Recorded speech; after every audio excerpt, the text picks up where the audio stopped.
મોદી સાહેબના કેન્દ્ર શાસનના 12 વર્ષ પૂર્ણ થતાની સાથે જ ભાજપ દ્વારા ઠેર ઠેર જગ્યાએ ઉજવણીઓ કરવામાં આવી રહી છે, સિદ્ધિઓ ગણતરી કરવામાં આવી રહી છે, ત્યારે વિપક્ષ પણ આ 12 વર્ષનું સર્વૈયું લઈને બેઠું છે. ત્યારે અમુક મુદ્દાઓ છે જેની ચર્ચા કરવી જરૂરી છે.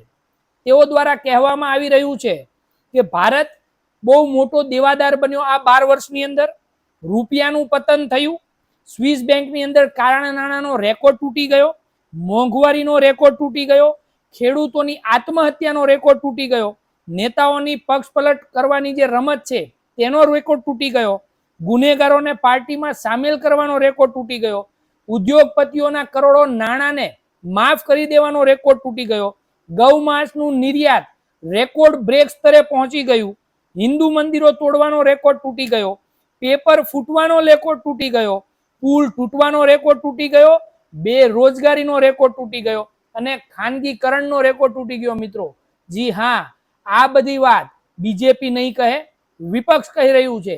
માટે એક સામાન્ય નાગરિક તરીકે આ વસ્તુ પર પણ નજર કરવી એ ચોક્કસ જરૂરી છે. તમને આ વાત કેવી લાગે છે એ કહી મને કમેન્ટમાં જણાવજો, અને જો વાત યોગ્ય લાગતી હોય તો તમારા મિત્રો સાથે વિડીયોને શેર ચોક્કસ કરજો. જય હિન્દ, જય ભારત.